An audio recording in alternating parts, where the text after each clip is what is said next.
Hello guys, bersama saya lagi dalam Alright Nova Channel dalam segmen Suara Orang Kampung. Oke, so sebelum kita teruskan, jangan lupa tekan butang subscribe, like, dan share. Mari kita ikuti berita panas hari ini.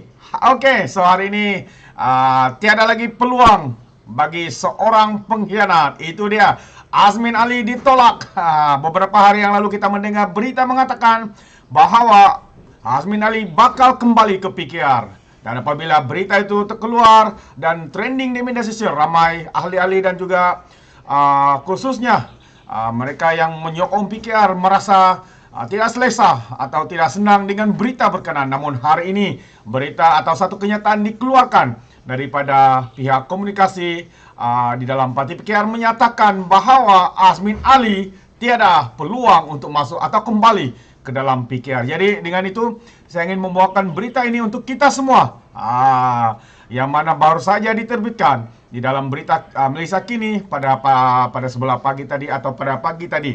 Ini dia, PKR putuskan tidak akan bekerja sama dengan Azmin Ali. Wow, itu adalah satu berita atau mungkin tamparan hebat bagi Azmin Ali yang kononnya beria-ria untuk mencari dahan baru dan mungkin juga mau untuk kembali ke Parti Keadilan Rakyat. Namun hari ini kita mendengar berita yang mengejutkan menyatakan bahawa sekali lagi mereka tidak akan bekerja sama dengan Azmin Ali. Dengan itu mari kita ikuti berita seterusnya. Majlis Pimpinan Pusat MPP PKR memutuskan tidak akan berbincang atau bekerja sama dengan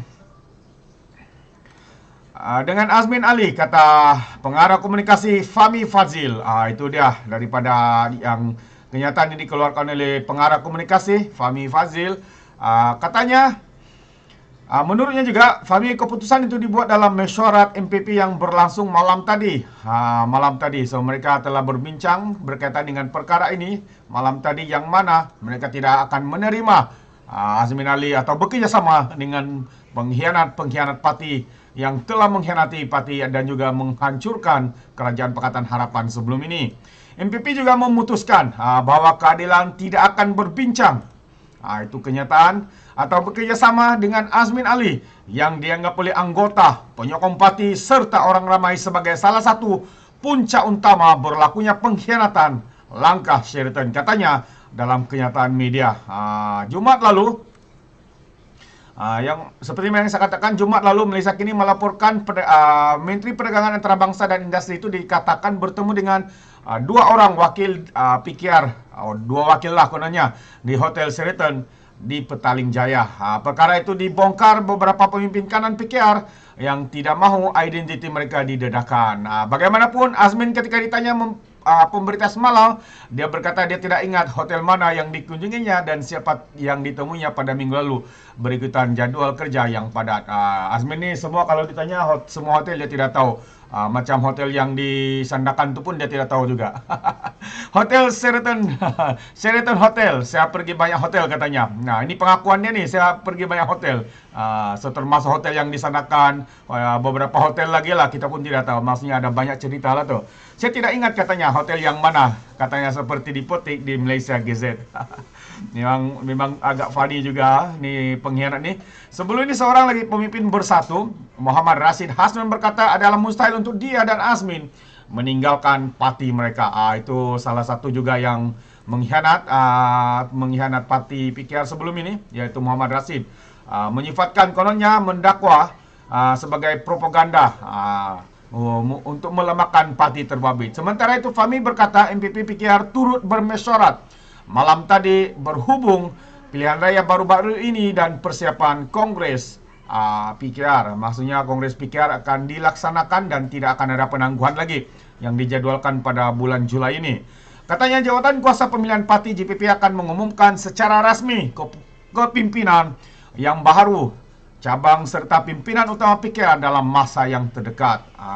Maksudnya segala aduan, segala apa semuanya sudah diselesaikan. Jadi mereka akan tiba masanya untuk kepimpinan baru PKR akan diumumkan dalam masa yang terdekat. Staf kepimpinan baru ini perlu bergerak pantas katanya, sederap dalam satu pasukan yang kukuh bagi menghadapi musuh-musuh politik keadilan pada PRU atau pilihan raya umum yang ke-15, jelasnya. So tidak lama lagi PRU akan dilaksanakan. Seperti mana yang kita tahu, siapakah yang mahu untuk PRU diadakan dengan kadar yang segera? Perdana Menteri sendiri didesak oleh mereka-mereka yang mahukan parlimen dan juga PRU diadakan pada kadar yang segera. Kenapa? Itulah persoalannya. Adakah mereka begitu terdesak? Adakah mereka merasakan tidak punya waktu lagi supaya PRU itu diadakan agar mereka boleh terlibat bersama? Kalau sesuatu terjadi, sekiranya didapati bersalah, mungkin mereka tidak akan ada peluang lagi. Itulah dia.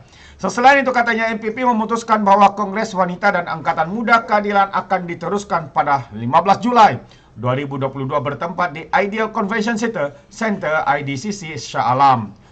Kongres Nasional juga akan diteruskan pada 16 dan 17 Julai 2022 juga bertempat di Ideal Convention Center IDCC Shah Alam. Kongres kali ini katanya akan menumpukan kepada kesiapsiagaan Jentrapati bagi menghadapi PRU 15 serta pembubaran parlimen yang boleh berlaku pada bila-bila masa saja selepas 31 Julai 2022 katanya. Itu dia. Sekali lagi kita dikejutkan berita yang kononnya PKR atau kepimpinan tertinggi menolak cadangan atau menolak mimpi atau Azmin Ali untuk kembali semula ke PKR. Ini karena kita percaya akar umbi dan mereka-mereka di luar sana menolak sekiranya Azmin Ali kembali. Ini adalah satu malapetaka khususnya kepada Pakatan dan juga PKR. Jadi saudara dan saudari, ini adalah satu keputusan yang agak mengejutkan, namun ia sudah diduga karena kita percaya Azmin Ali dan kartel-kartel yang telah mengkhianat Parti Keadilan memang tidak ada ruang untuk kembali, apatah lagi menjadi sebahagian daripada keluarga PKR dan dalam Pakatan Harapan sebegitu. Jadi itulah dia apa yang saya ingin sampaikan pagi hari ini. Jadi berharap ia bermanfaat untuk kita semua. Jadi sebelum saya mengundurkan diri, seperti biasa, peribahasa mengatakan apapun kangkap, 2 ton keinginan. Dalam bahasa Melayunya, tepuk dada, tanya selera. Sekian dari daripada saya di Alright Nampak Channel.